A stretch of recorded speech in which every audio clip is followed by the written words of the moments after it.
Hello everyone, this is Priya Mishra and welcome to JR tutorials. तो कैसे हो गाइस? आई होप सभी मजे में होंगे और बढ़िया तरीके से पढ़ाई कर रहे होंगे। चलो आज हम स्टार्ट करने वाले हैं हमारा ज्योग्राफी का न्यू चैप्टर जिसका नाम है climate. Okay guys, so what is mean by climate? Climate का मतलब क्या होता है? जो हमारा वातावरण है उसके अंदर जो चेंजेस होते हैं, है कि नहीं? क्लाइमेट सभी पूरे वर्ल्ड में सारी जगहों पर सेम क्लाइमेट होता है क्या? नहीं होता। हमें क्लाइमेट में डिफरेंसेस दिखाई देते हैं। कुछ एरियाज कोल्ड होता है, कुछ एरियाज हॉट होता है कि नहीं?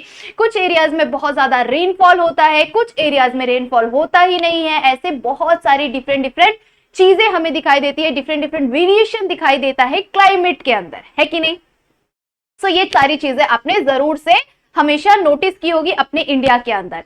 सो अब तक हमने इंडिया के अंदर बहुत सारा क्लाइमेट देखा हुआ है, चेंजेस देखा हुआ है, जगह की अकॉर्डिंग बहुत सारे अलग अलग क्लाइमेट में चेंजेस हमने देखे हुए हैं। बट आज हम स्टार्ट करने वाले हैं हमारे ब्राजील के अंदर। हमारा तो नहीं है ब्राजील, बट जिनका भी है उन ब्राजील के बारे में हम उसके क्लाइमेट के बारे में, उसके वेरिएशंस के बारे में देखने वाले हैं कि क्लाइमेट में वहां पर किस तरह का क्लाइमेट होता है, कौन से एरियाज में कितना क्लाइमेट होता है, रेनफॉल कैसा होता है, कितना बारिश होती है, रेनफॉल कितना होता है। ऐसी मल्टीपल चीजें हम देखने वाले हैं हमारे ब्राजील का। ठीक है, चलो इससे पहले मैं आप सभी को जरूर से बता देती हूँ, ये चैप्टर 10 स्टैंडर्ड ज्योग्राफी का है और इस चैप्टर का ये है लेक्चर नंबर 1। और अगर आप सभी ने चैप्टर 1, चैप्टर 2 एंड चैप्टर 3 नहीं देखा है तो फटाफट से जाकर कंप्लीट करो, क्योंकि कुछ चैप्टर्स है ऐसे जिसे पढ़ना बहुत ज्यादा जरूरी है। ज्योग्राफी इंपॉर्टेंट सब्जेक्ट है, अगर आप आगे जाएंगे तो आपको जरूर से ज्योग्राफी सब्जेक्ट काम आने वाला है। अगर आपको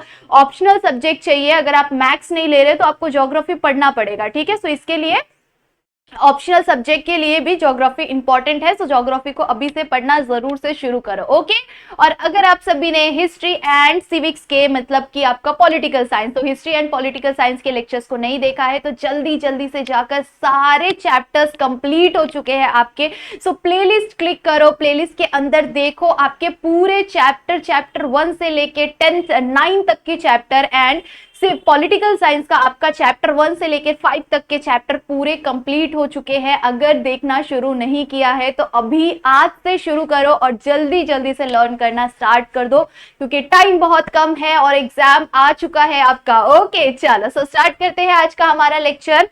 चलो पूरा हम लोग हमारा मैप तो ड्रॉ नहीं कर सकते, ठीक है। इसके लिए मैं आप लोगों को बस आपको समझाने के लिए एक डायग्राम की हेल्प से, मींस एक सिंबल की हेल्प से कुछ चीजों को देखेंगे हम यहाँ पर और कुछ चीजों को आपको बस ध्यान में रखना है। ठीक है, अब ये जो हमारा ब्राजील है, ठीक है, सो हम ब्राजील को, इंडिया हमारा यहाँ पर है, ठीक है, इंडिया यहाँ पर है हमारा। इंडिया के बारे में हम नेक्स्ट लेक्चर में देखने वाले हैं, बट आज के लेक्चर में हमें ब्राजील देखना है। ठीक है, अब जस्ट सपोज कि ब्राजील क्या है, ये हमारा ब्राजील इस एरिया में कहीं पे भी है। ठीक है, ब्राजील हमारा इस एरिया में कहीं पे भी है। ठीक है, हमने ये हमारा ब्राजील, इसको हमने ब्राजील कंसीडर कर लिया। यहाँ का जो एरिया होता है वो इंडिया का एरिया है। ठीक है, सो इंडिया के बारे में हम नेक्स्ट लेक्चर में कंप्लीट करने वाले, सो आज बस ब्राजील देखेंगे। ठीक है, सो ये हमारा ब्राजील का एरिया है। अब ब्राजील का जो ये एरिया है वो मेनली कहां पर होता है? ब्राजील मेनली कौन सी जगह पे है बच्चों? ये जो हमारा ट्रॉपिक ऑफ कैप्रिकॉन है उसके यहाँ पर ही, मतलब ये जो आपको लाइन दिख रहा है ना, ये लाइन को हम क्या कहते हैं? इस लाइन को हम ट्रॉपिक ऑफ कैप्रिकॉन कहते हैं। क्या कहते हैं? एक सेकेंड, ठीक है, यहाँ पर इसे हम लिखते हैं, क्या कहते हैं इसे? हम ट्रॉपिक ऑफ कैप्रिकॉन कहते हैं। ट्रॉपिक ऑफ कैप्रिकॉन इस एरिया, इस लाइन को हम कहते हैं। ठीक है, एंड ये जो आपका ये जो एरिया है ये इसके ऊपर, मतलब ये जो हमारा क्या है? इक्वेटर है। क्या ये हमारा इक्वेटर है? इक्वेटर के नीचे क्या है? ये हमारा ट्रॉपिक ऑफ कैप्रिकॉन है और ट्रॉपिक ऑफ कैप्रिकॉन से ही क्या बनता है? हमारा ब्राजील बनता है। मतलब ब्राजील ट्रॉपिक ऑफ कैप्रिकॉन पर ही मेनली है। और उसके साथ साथ ब्राजील के कुछ पार्ट्स जो है वो कहां पर है? कुछ पार्ट्स ब्राजील के इक्वेटर के पास भी है। क्या है? कुछ पार्ट ब्राजील के इक्वेटर के पास भी है। ठीक है, सो ये जो इक्वेटर के पार्ट का, जो इक्वेटर के पास का जो एरिया है ना, उस पार्ट में, मींस कि जो इक्वेटर से जो नजदीक का एरिया है, जैसे ये कुछ एरियाज हो गए, इन एरियाज में जो टेम्परेचर होता है ना वो बहुत ज्यादा हॉट होता है। वहां का जो क्लाइमेट होता है वो बहुत ज्यादा हॉट होता है। ठीक है, और उसके साथ साथ जो साउदर्न की तरफ जब आते हैं हम लोग, नीचे की तरफ आ रहे हैं, ट्रॉपिक ऑफ कैप्रिकॉन से नीचे की तरफ आ रहे हैं, तो ये क्या है, इक्वेटर से इसका जो डिस्टेंस है वो थोड़ा सा दूर है, इसकी वजह से यहाँ का जो पार्ट होता है वो थोड़ा सा इसके कंपैरिजन में थोड़ा सा क्या होता है, लो टेम्परेचर का होता है। मतलब कि यहाँ का टेम्परेचर थोड़ा सा कूल होता है ना, हम ऐसा नहीं कह सकते कि बहुत ज्यादा कूल टेम्परेचर होता है, बट ऐसा कह सकते हैं कि इससे थोड़ा सा इसके कंपैरिजन में, मतलब कि इक्वेटर के पास के जो एरियाज है उसके कंपैरिजन में यहाँ का जो टेम्परेचर होता है वो थोड़ा सा कम होता है। ठीक है, ये कुछ चीजें आपको याद रखनी है। ठीक है, बट ओवरऑल आपको ध्यान में रखना है कि ब्राजील में ओवरऑल अगर हम टेम्परेचर की बात करें तो वहां का टेम्परेचर बहुत सारा, हमने टेम्परेचर के अंदर बहुत सारे वेरिएशन दिखाई देते हैं, कुछ एरियाज में कम ज्यादा दिखाई देता है, बट बेसिकली उसका जो टेम्परेचर होता है ना वो ज्यादातर हॉट ही होता है। ठीक है, ये याद रखना है आपको। ओके, चलो, सो ट्रॉपिक ऑफ कैप्रिकॉर्न हमने देख लिया कि किसे कहते हैं, कहां पर होता है। उसके बाद अगर हम देखें तो वेराइटी ऑफ क्लाइमेट चेंजेस दिखाई देते हैं आपको। ठीक है, अभी अभी मैंने बताया आप लोगों को, जो हमारा ब्राजील है, ब्राजील में बहुत सारे एरियाज में आपको क्या दिखाई देता है, वेरिएशन दिखाई देता है, वेराइटी ऑफ चेंजेस दिखाई देते हैं क्लाइमेट के अंदर। ठीक है, उसके बाद आपको क्या बताया, हॉट एंड कूल टेम्परेचर। ठीक है, इस टेम्परेचर में कैसे वेरिएशन दिखाई देगा, कुछ एरियाज में हॉट होगा, कुछ एरियाज में कूल होगा। तो यहाँ पर क्या दिख रहा है, हमें वेरिएशन दिख रहा है, variety of temperature, variety of climate दिख रहा है, क्लाइमेट के अंदर चेंजेस दिखाई दे रहे हैं, कुछ एरियाज में हॉट टेम्परेचर, कुछ एरियाज में कूल टेम्परेचर रहता है। ठीक है,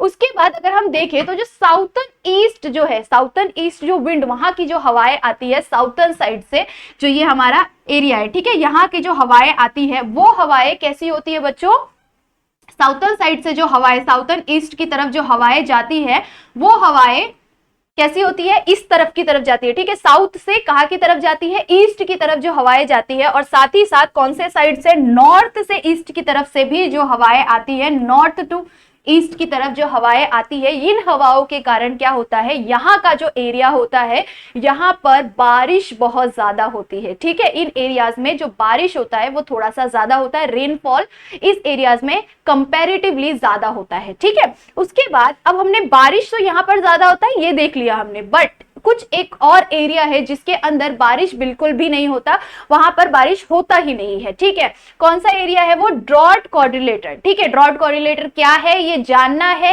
ब्राजील बेसिकली है क्या, ब्राजील के अंदर क्या चीजें हैं, ऐसी अगर इंट्रोडक्शन लेक्चर चाहिए तो जरूर से जाकर फटाफट से चैप्टर 3 के अंदर का लेक्चर 1 एंड लेक्चर 2 देखो, क्योंकि उसके अंदर हमने ब्राजील का इंट्रोडक्शन एंड इंडिया का इंट्रोडक्शन बहुत अच्छी तरह से कंप्लीट किया हुआ है। अगर नहीं देखा है तो जल्दी से जाकर कंप्लीट करो, क्योंकि अगर बेसिक चीजें आपको नहीं पता होगी, मैप के अंदर की बेसिक चीजें नहीं पता होगी तो आपको बहुत ज्यादा कंफ्यूजन होने वाला है, क्योंकि पूरा ज्योग्राफी आपका मैप पे ही बेस्ड है। ठीक है, सो ड्रॉट कॉर्डिलेटर है, उस एरिया में बिल्कुल भी बारिश नहीं होती है। ठीक है, ये याद रखना है आपको। उसके बाद अगर हम नॉर्थन पार्ट की बात करें, तो जो नॉर्थन पार्ट है हमारा वो क्या है, बहुत ही ज्यादा हॉट टेम्परेचर का होता है। ये देख सकते हो आप लोग, नॉर्थन पार्ट में क्या है, नॉर्थन पार्ट में क्या है, इक्वेटर के पास है नॉर्थन पार्ट, तो यहाँ पर क्या होता है, यहाँ पर टेम्परेचर क्या होता है, हॉट होता है। और उसके बाद अगर हम देखें तो जो साउथर्न पार्ट है, साउथर्न पार्ट अभी मैंने आप लोग को बताया, साउथर्न पार्ट नीचे की तरफ का जो टेम्परेचर होता है वो क्या होता है, कूल होता है। ठीक है, क्या होता है, कूल होता है, ये आपको याद रखना है। ठीक है, क्योंकि वो इक्वेटर के पास है, इक्वेटर के पास होगा तो गर्मी ज्यादा होगी, गर्मी ज्यादा होगी तो वहां का टेम्परेचर हॉट होगा। ठीक है, सो उस एरिया में जितनी भी जगह होगी उन जगहों पर, अलग अलग जगहों पर क्या रहेगा, टेम्परेचर ज्यादा रहेगा। ठीक है, उसके बाद ट्रॉपिकल जोन्स मींस की जैसे अगर हम लोग बात करें तो यहाँ पर जो मेनली जो ये पूरा जो ये एरिया है ना, ये ज्यादातर क्या है, यहाँ से साउथर्न ईस्ट की तरफ जा रहा है, यहाँ से आ रहे, तो ऐसे कुछ एरियाज हैं जहां पर बारिश जो होती है ना वो बहुत ज्यादा होती है। ठीक है, सो ब्राजील में मोस्ट ऑफ द जो पार्ट है वो क्या है, ट्रॉपिकल जोन्स भी है। ठीक है, ब्राजील के अंदर। उसके बाद equator passes through the northern part, यहाँ पर आप देख सकते हो जो ये हमारा इक्वेटर है वो कहां पर पास हो रहा है, नॉर्थर्न की तरफ पास हो रहा है। ठीक है, इक्वेटर कहां से कहां तक पास हो रहा है, वेस्टर्न टू इधर की तरफ, नॉर्थर्न की तरफ वो पास हो रहा है, इस नॉर्थ की साइड से पास हो रहा है। ठीक है, उसके बाद अगर टेम्परेचर की बात करें तो ब्राजील में ओवरऑल ब्राजील का जो टेम्परेचर होता है वो मोर होता है। ठीक है, ब्राजील में जो टेम्परेचर होता है वो ओवरऑल अगर हम देखने जाए तो ब्राजील में टेम्परेचर ज्यादा ही होता है। ठीक है, बट ब्राजील के अंदर भी ग्रेट एस्कार्पमेंट की बात करें, ऐसे इन जगहों की बात करें, वो ग्रेट एस्कार्पमेंट एक बड़ा माउंटेन है। ठीक है, सो यहाँ पर क्या हो रहा है कि कुछ एरियाज में टेम्परेचर थोड़े से ज्यादा हो रहे हैं, कुछ जो माउंटेन वाला जो एरिया है ना, जो ऊंचाई पर जो एरियाज है, जैसे हाईलैंड्स है, बहुत सारे हाईलैंड हाईलैंड्स है, हमारे ब्राजीलियन हाईलैंड हो गया, ठीक है। सो ऐसी जो हाईलैंड्स वाले जो एरियाज है ना, उन एरियाज में टेम्परेचर कंपैरेटिवली थोड़ा सा लो दिखाई देता है। क्यों? क्योंकि वहां पर नजदीक में सी है कि नहीं। सो इन कारणों की वजह से क्या होता है, जो ब्राजील का जो हाईलैंड वाला जो एरिया है, ऊंचाई वाला जो एरिया है, उन हाईलैंड के करीब जो होता है, जो एरियाज होते हैं, उन एरियाज में आपको टेम्परेचर थोड़ा सा कम दिखाई देगा, लो दिखाई देगा, मतलब कि कूल टेम्परेचर होता है, ठीक है। बट उसके अलावा जो अलग जो जितने भी एरियाज है, उन एरियाज में आपको टेम्परेचर ज्यादातर हॉट ही दिखाई देगा, ठीक है। बट बहुत ज्यादा उनके अंदर चेंजेस नहीं होते हैं, पूरा ओवरऑल ब्राजील के अंदर मोस्ट ऑफ द एरियाज में आपको हॉट टेम्परेचर दिखाई देता है, ठीक है। Average temperature in Amazon valley में जो एवरेज टेम्परेचर है वो कितना है बच्चों, 25 डिग्री टू 28 डिग्री सेल्सियस होता है, ठीक है। अमेजोन वैली, अमेजोन के बारे में मैंने आप लोगों को चैप्टर 3 के अंदर, लेक्चर 2 या 3 के अंदर मैंने बहुत अच्छी तरह से एक्सप्लेन किया हुआ है कि कहां पर है ये अमेजोन, ठीक है। सो अमेजोन रेन फॉरेस्ट वगैरह मैंने आप लोग को दिखाया हुआ है, ठीक है। सो वहां पर जो टेम्परेचर होता है वो टेम्परेचर कितना होता है, 25 degree to 28 degree Celsius temperature होता है। ये चीजें आपको फिलिंग द ब्लैंक्स में पूछ सकते हैं कि अमेजोन वैली का टेम्परेचर कितना होता है, तो आप कैसे बताएंगे, 25 डिग्री टू 28 डिग्री सेल्सियस होता है वहां का टेम्परेचर, ठीक है। तो ऐसे कुछ मेन पॉइंट्स है, उन चीजों को आप याद रख सकते हैं, ठीक है। चलो उसके बाद टेम्परेचर कूलर इन हाईलैंड, मैंने अभी आप लोग को बताया जो हाईलैंड्स के जो एरियाज होते हैं, हाईलैंड का जो एरिया होता है, वहां पर टेम्परेचर बाकी जगहों के कंपैरिजन में थोड़ा सा क्या होता है, कूलर होता है, थोड़ा सा ठंडा होता है, ठीक है। ये याद रखना है आपको, हाईलैंड्स के पास टेम्परेचर क्या होता है, कूल होता है, ठीक है, ठंडा टेम्परेचर होता है, क्योंकि वहां पर सी भी है, ठीक है, वो ऊंचाई का एरिया है। तो आप सभी को पता है जो ऊंचाई के एरियाज होते हैं वहां पर क्या होता है, टेम्परेचर थोड़ा सा ज्यादा होता है। जो हम लोग अगर एकदम अर्थ के सरफेस की बात करें, एकदम नीचे की बात करें, तो हमारा जमीन गर्म होता है, ठीक है, सभी को पता है, अंदर लावा वगैरह ये सारी चीजें आप सभी को पहले के प्रीवियस ईयर में आपने कभी ना कभी तो जरूर से सुना होगा, ठीक है। उसके बाद कोस्टल एरियाज, जो कोस्टल एरियाज है वहां पे क्या दिखाई देता है आपको, ह्यूमिड टेम्परेचर दिखाई देता है, ह्यूमिडिटी वगैरह होती है, सभी को पता है। जहां पर अगर सी है, ठीक है, सी है, तो वहां का जो आसपास का जो कोस्टल एरियाज होंगे वहां पर क्या होगा, थोड़ा सा ह्यूमिडिटी सा हमें फील होता है कि नहीं।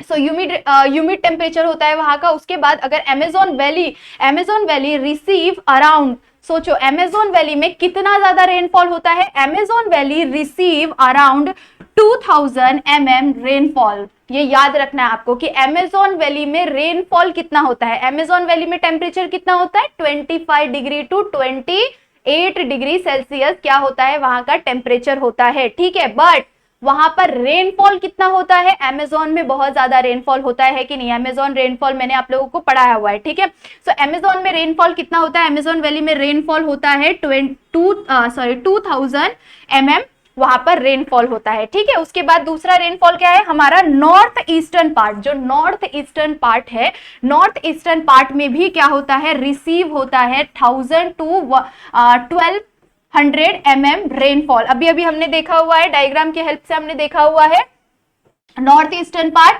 है कि नहीं, north eastern part and south eastern part, ये साथ में आकर यहाँ के हवाएं, यहाँ से जो हवाएं विंड आती है, यहाँ की जो हवाएं आती है, मींस की साउथ से ईस्ट की तरफ जो विंड आती है, हवाएं आती है, और साथ ही साथ नॉर्थ से ईस्ट की तरफ जो हवाएं आती है, इन हवाओं के कारण जो ये ईस्टर्न पार्ट है, यहाँ पर क्या होता है, ये जो ईस्टर्न पार्ट या नॉर्थ से ईस्टर्न का जो एरियाज होता है, इन एरियाज में जो बारिश होता है वो ज्यादा होता है। कितना बारिश होता है, अभी हमने देखा नॉर्थ पार्ट, एक सेकेंड, कितना होता है वहां पर रिसीव होता है हमें 1000 to 1200 mm रेनफॉल रिसीव होता है हमें। कहां पर रिसीव होता है बच्चों, नॉर्थ ईस्टर्न पार्ट में रिसीव होता है, अभी हमने देखा हवाओं के कारण, ठीक है। सो ये आपका ओवरऑल ब्राजील के बारे में था, ब्राजील के क्लाइमेट के बारे में था। ब्राजील का क्लाइमेट थोड़ा सा छोटा पार्ट है, इसीलिए मैंने आप सभी को इस लेक्चर के अंदर कंप्लीट करवा दिया। अब इसके नेक्स्ट वाले लेक्चर में हम इंडिया के क्लाइमेट के बारे में देखेंगे। इंडिया का क्लाइमेट थोड़ा सा बहुत बड़ा है, इसके वजह से हमें नेक्स्ट लेक्चर के अंदर कंप्लीट करना पड़ेगा, ठीक है। चलो एक क्विक रिविजन करते हैं, क्या करेंगे क्विक रिविजन फटाफट से, क्या है ब्राजील में ट्रॉपिकल जोन से क्या आता है, ब्राजील आता है। उसके बाद यहाँ पर क्या दिखाई देता है, हमें वेरिएशन दिखाई देता है, किसके अंदर, वेराइटी ऑफ क्लाइमेट दिखाई देते हैं हमें, ठीक है। सम एरियाज में कूल होता है, सम एरियाज में हॉट टेम्परेचर होता है। जो साउथर्न ईस्ट पार्ट है एंड नॉर्थ ईस्टर्न पार्ट है, इनके कारण यहाँ से जो विंड आती है, इन हवाओं के कारण क्या होता है, वहां पर बारिश ज्यादा होती है। कितनी बारिश होती है, 1000 to 1200 mm बारिश होती है, ठीक है, रेनफॉल होता है। उसके बाद जो हाईलैंड के पार्ट होते हैं, हाईलैंड का जो पार्ट होता है वो एक्सटेंड होता है कहां पर, नॉर्थ ईस्टर्न कोस्ट की तरफ एक्सटेंड होता है। ड्रॉट कॉर्डिलेटर का जो एरिया होता है वहां पर बारिश बिल्कुल भी नहीं होती है। उसके बाद जो नॉर्थर्न पार्ट है वो कैसा पार्ट होता है, हॉट पार्ट होता है, एकदम गर्माहट होती है। कहां पर, नॉर्थर्न साइड में। क्यों गर्मी होती है, क्योंकि वो इक्वेटर के पास है। क्यों, क्योंकि वो इक्वेटर के पास है, इक्वेटर के पास नॉर्थ है, इसीलिए वहां पर क्या होती है, गर्मी होती है। इक्वेटर से दूर जाओगे तो साउथ के साइड में क्या होती है, कूल होता है, ठंडा होता है। क्या होता है, कूल होता है। उसके बाद जो हमारा इक्वेटर से, equator passes through northern, equator जो होता है, इक्वेटर जो है वो पास कहां हो रहा है, नॉर्थर्न पार्ट की तरफ पास हो रहा है, ठीक है। उसके बाद एवरेज टेम्परेचर कितना है, अमेज़न वैली में average temperature 25 degree to 28 degree Celsius होता है। उसके बाद हाईलैंड्स के पास, हाईलैंड्स मतलब ऊंचाई वाली जगह, ऊंचाई वाली जगहों के पास क्या होता है, कूलर टेम्परेचर होता है। टेम्परेचर क्या होता है, ठंडा होता है। क्यों, क्योंकि वो ऊंचाई पर है, ठीक है, याद रखना है इसी तरह से। उसके बाद कोस्टल एरियाज में ह्यूमिडिटी दिखाई देती है, क्योंकि आप अभी भी अगर आप महाराष्ट्र में हैं तो महाराष्ट्र में भी आप जाओगे, किसी भी सी के पास जाओगे तो आप लोग को थोड़ी सी ह्यूमिडिटी दिखाई देगी, है कि नहीं। उसके बाद अमेज़न वैली रिसीव करता है, अमेज़न वैली क्या रिसीव करता है, रेनफॉल रिसीव करता है, 2000 mm रेनफॉल रिसीव करता है। और नॉर्थर्न पार्ट कितना रिसीव करता है, 1000 to 1200 mm रिसीव करता है। आई होप सो आप सभी को समझ में आ गया होगा। मैंने बहुत ही शॉर्ट पॉइंट्स बनाए हुए हैं, फटाफट से अगर चाहिए तो स्क्रीनशॉट लेके रखो, ताकि आपको बाद में पढ़ने के लिए बहुत ज्यादा ईजी हो जाए, ठीक है। सो आई होप सो आपको समझ में आया होगा। सो जाने से पहले क्या करना है, वीडियो को लाइक करना है, और अगर चैनल पे न्यू हो तो सब्सक्राइब करना बिल्कुल भी मत भूलना, ठीक है। और सारे दोस्तों को शेयर जरूर से करना है, जितना ज्यादा हो सके। खुद के भले के साथ साथ दूसरों का भी भला जरूर से करना है, ठीक है। सो फटाफट से वीडियो को शेयर करना शुरू करो। तब तक के लिए बाय बाय, मिलते हैं नेक्स्ट लेक्चर में।